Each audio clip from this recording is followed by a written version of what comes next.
Hello everyone, welcome. This is your third chapter, the Visual Basic Language, Procedure, Scope and Exception Handling. So now we will see using structured exception handling. Already we have seen in the last video unstructured exception handling using on, error, go to, and now it is structured exception handling.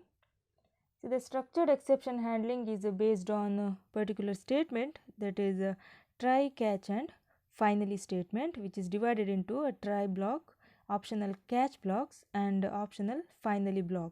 The try block contains code where exceptions can occur. The catch block contains code to handle the exceptions that occur. If an exception occurs in the try block, the code throws the exception.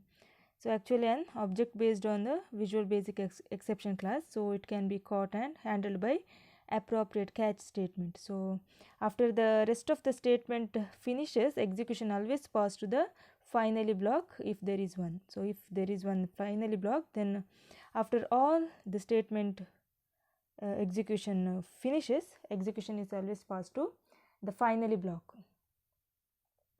So now the try, catch, finally, the general form is the syntax of try, catch, finally is try statements, catch exception 1 as a type 1 when expression 1, catch statements 1 exit try, catch exception 2 as a type 2 when expression 2, catch statements 2 exit try, catch exception n as a type n when expression n, catch statement n, catch statements n, exit try, finally statements and try. So this is the general form of try, catch and finally statement.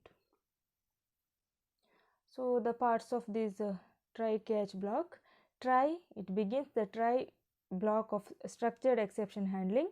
Try statements, sensitive statements where you expect exceptions. Catch, if an exception happens in the try block, the exception is thrown and each catch statement is examined in order to determine if it will handle the exception. Exception is a variable name you give the exception. The value of exception is the value of the thrown exception. Type specifies the type of the exception you are catching in a catch statement. When, a catch clause with the when clause will only catch exceptions when expression evaluates to true. Exception, expression, an expression used to select exceptions to handle must be convertible to a Boolean value. And catch statements, statements to handle exceptions occurring in the try block. Exit try, statement that breaks out of the try, catch, finally structure. Execution is transferred to the code immediately following the and try statement. So if exit try is not allowed in, and so exit try is not allowed in finally blocks.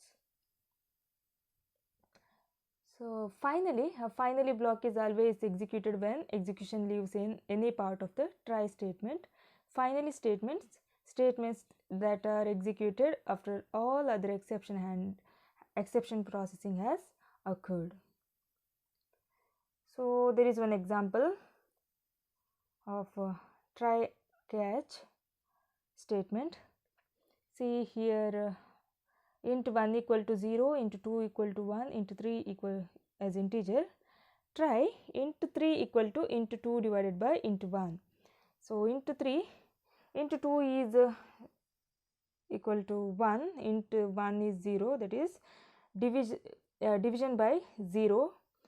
So the statement here, it causes an error. So error statement is int 3 equal to int 2 divided by int 1. So it is placed under try. So it is called a sensitive statement where the exception occurs. So try int 3 equal to int 2 divided by int 1, it causes an error, that is divide by 0. System.console.writeline, the answer is int 3. Catch, system.console.writeline exception arithmetic overflow and try. So this divide by 0 is, division by 0 is an arithmetic overflow error. So here if there is no error, it will display the answer is into 3, the value of into 3, and if there is an error, so it is an error statement, so it will go to the catch block, that is it will print exception arithmetic overflow. So when you run this console application, you will see exception arithmetic overflow. Okay, see here the sensitive statement, that sensitive statement means where there is a possibility of error. So here the sensitive statement is into 3 equal to into 2 divided by into 1, so it is placed under try block. So if there is no error, then it will print answer is into 3, that is the value of into 3, and if there is any error, it will go to catch block and it will print the statement under the catch block and end try.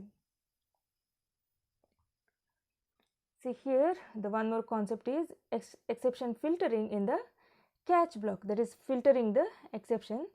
So when you are handling exceptions, you are usually want to handle different types of exceptions differently according to the nature of exception that occurred. So this process is called filtering, that is handling exceptions accordingly, according to their nature. It is called filtering, exception filtering. So there are actually two ways to filter exceptions with the catch blocks. So here first you can filter on exception specific classes of exceptions, which means you have to prepare for various exceptions that you want to handle. That means you should know the classes of exceptions. So exceptions are based on Visual Basic exception class. So all the exceptions, there are many kind of exceptions in Visual Basics. All the exceptions come under exception class. See here the system.object. See here the overflow exception class. Okay, so the overflow exception class, which is based on the arithmetic exception class, which is based on system exception class, and that is based on exception class.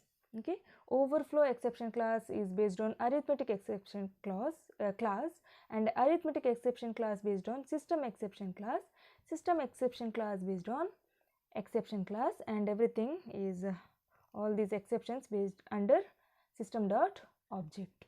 Okay, see here there is one program. It's easier way to do if you can generate the exception you are anticipating. Just use exception classes get type method. Exception class provides get type method. So here you are using get type, that is e.getType. See the program, int 1 equal to 0, int 2 equal to 1, int 3, and try int 3 equal to int 2 divided by int 1, where the error occurs, and it is placed under try block. System.console.writeLine answer is int 3, catch e as exception, system.console.writeLine exception type e.getType. So it will get you the type of exception. So get type method. Okay, get type method of exception class which will give you the type of the exception. See here e as exception, e is the variable, catch e as exception, e.getType.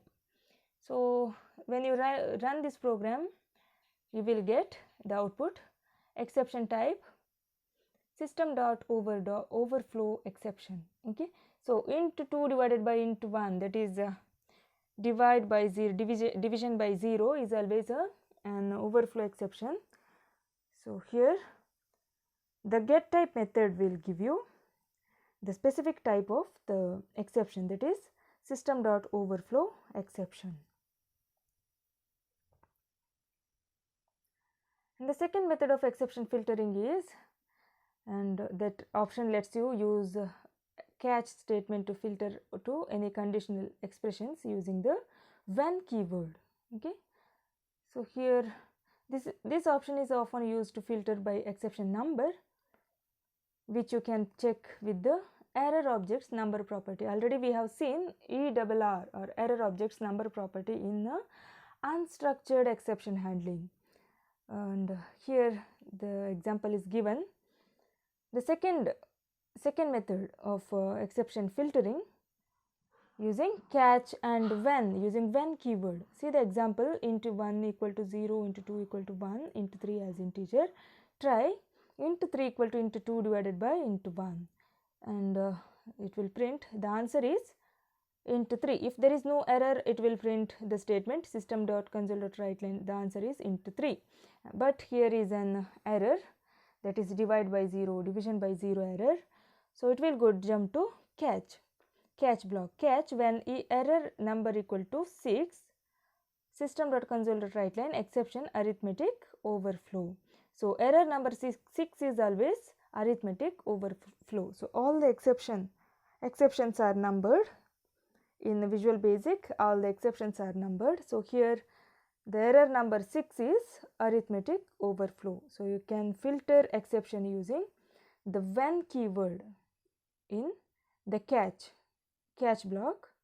So here try catch when error dot number equal to 6. If error number is 6, then it will print exception arithmetic overflow. So when you run this program, you will get the output exception arithmetic overflow. So the next concept is using multiple catch statements. You can also use multiple catch statements when you filter exceptions. So here is an example.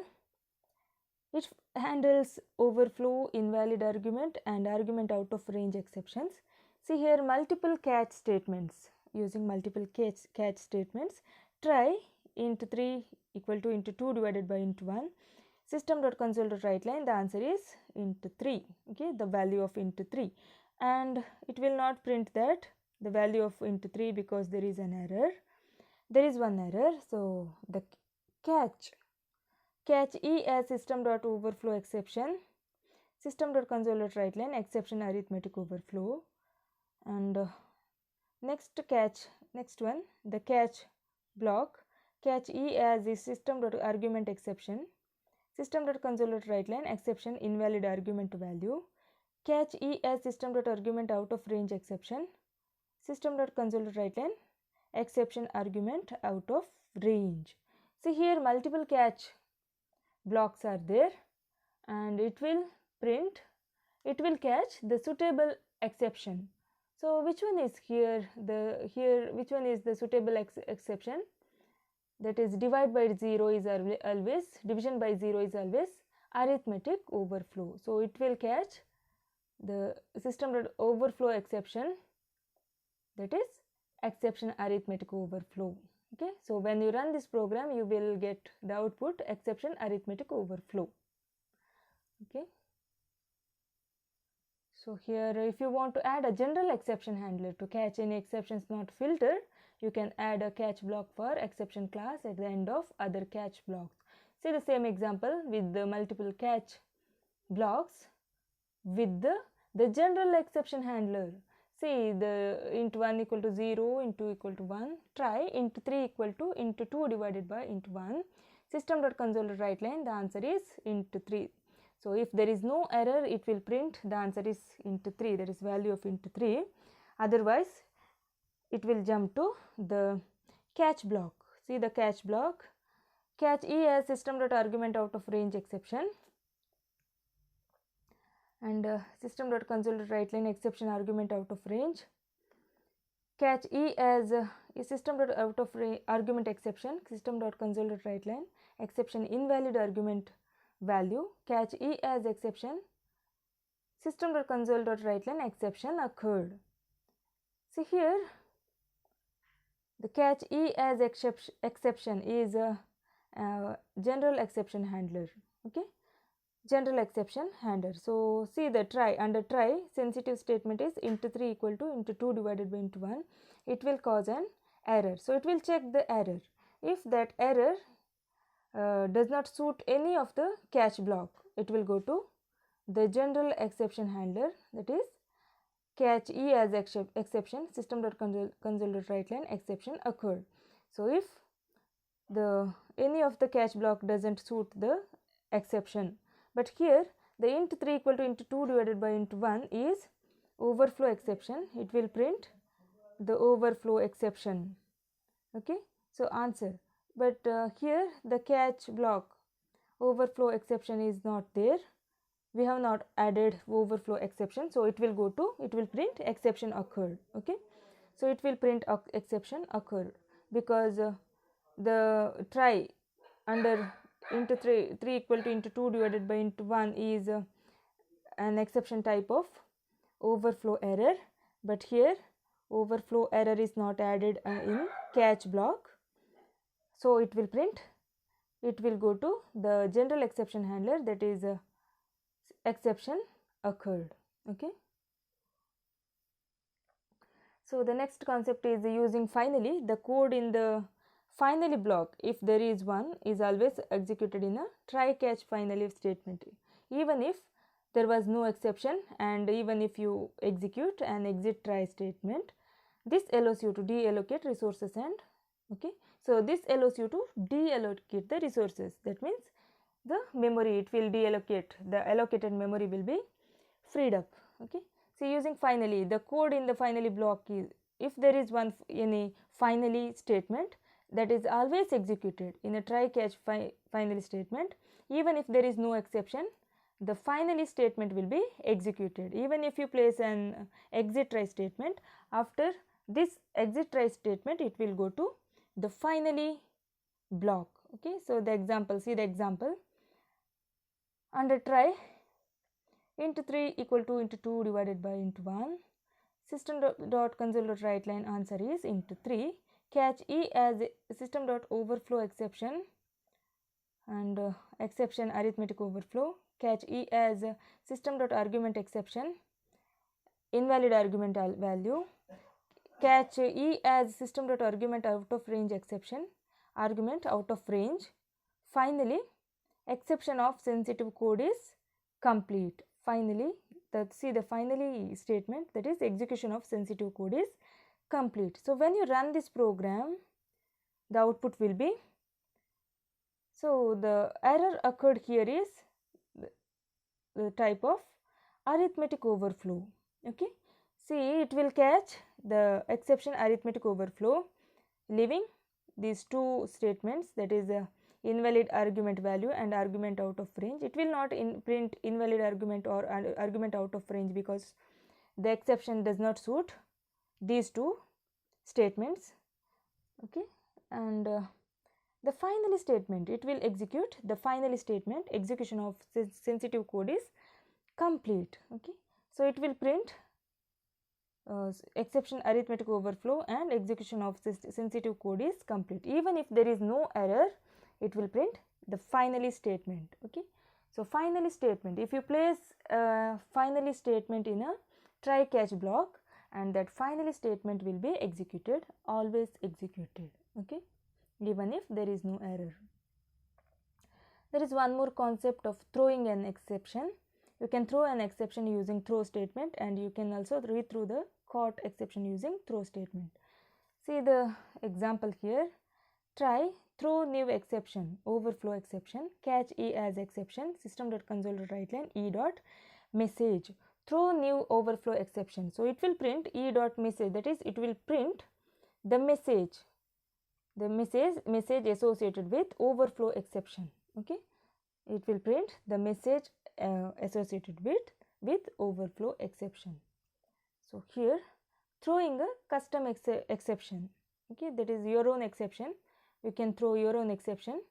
See the try throw new application exception. This is a new exception.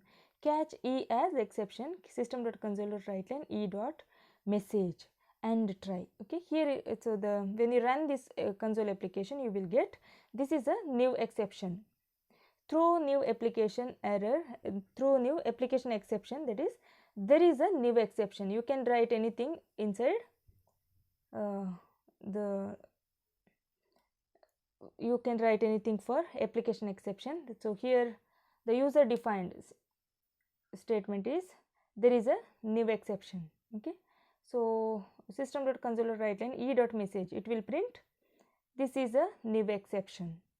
Okay, So this is how to throw a custom exception.